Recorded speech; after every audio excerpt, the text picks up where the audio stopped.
بە هەمان شێوە ئێمە پاڵپشتیشی تەواوەکەین بە هەموو شێوەیەک بۆ گەلەکەمان لە ڕۆژئاوا و داواش ئەەکەین لە سەرجەم پێکاتە ئاینیەکان کە هەموو بە یەک دەست پاڵپشتێکی تەواوکەن بۆ هەر لێرەوە من داوا ئەکەم کڕینی هەرچی کەلوپەلی تورکی هەیە ڕەتکرێتەوانێ وەکو فشارێک بۆ سەر حکوومەتی تورکی و بە هەمان شێوە بتوانین بە هەمومان کۆمە کۆکەینەوانێ بۆ ئەو هاوڵاتیانی کە دەربەدەر و تووشی نەهامەتی بوون و پاڵپشتیان بکەین.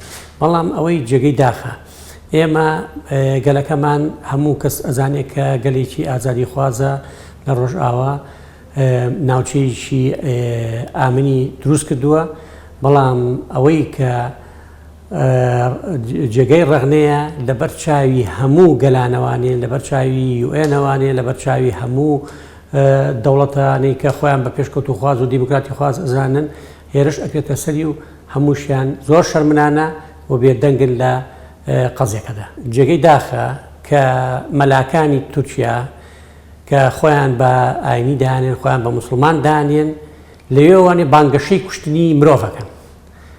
ئەمە جێگەی داخە خۆی کە بە ناوی ئاینێکەوە لەژێر پەردەی ئاینێک ئاینەکەن. بۆیە ئێمە داواکەین بۆ بەرپەرژدانەوەی ئەوە هەموو پێکاتە ئاینەکان لە ڕۆژانی هەینیە پاڵپشتی مامۆستایانی نەتەوە پەرست و ئازادی خواز ببینەوانێ و لەگەڵیانە شان بەشانیان بچینە ئەو شوێنانەی کە هەیە و نوێژی جەماعی بکەین بۆ وەستانی ئەم خوێنەی کە ئەکرێت لە ناوچەکەدا. من ئێستاش لێرەوە داوا لە هەچ کەسێکەکەم کە دەستی توانای ئەوەی هەبێت کە بچێتە ڕۆژئاوا پاڵپشتێکی تەواوی ئەوان بکە، چوونی بۆ ئەوێ خۆی لە خۆیان پاڵپشتێکی بەهێزە بێ بۆ ئەوان و بە هەمان شێوە یارمەتی دەریشێ بۆ کار و بارەکانیان کە لەوێ ڕوبڕووی ئەوان ئەبێتەوە لە بارە سەختەی کە هەیە.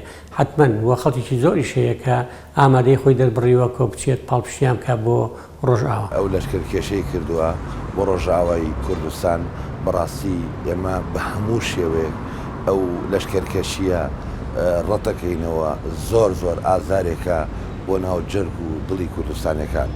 وەکو یارستانیەک هەموو کاتێک ئێمەی کورد زڵمان لێ کراوە، چ لە ڕۆژئاوا بێت، چ لە ڕۆژهەڵات بێت، چ لە باکوور بێت، لە باشوور بێت، وەکو کورد نەهامەتیەک بۆ دایما ڕووی کردوتە مل کورد.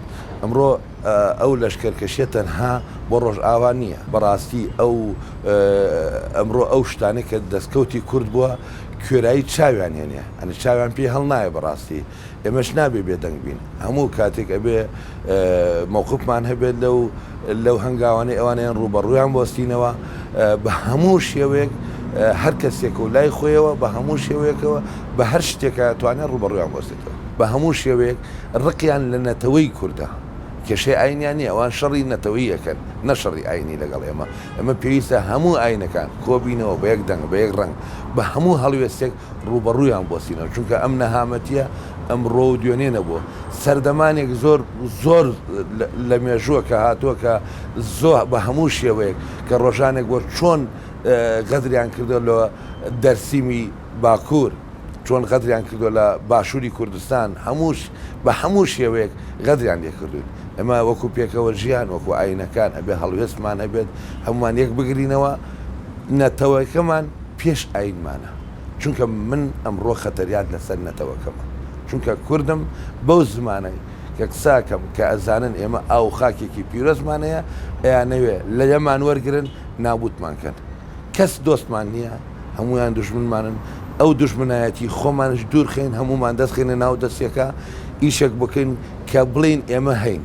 هەموو کەسێک بزانێت کە کورد چییە و لە خاکپاراستنی خۆی زیاتر پێویستی و زڵمی بە کەس نەکرد.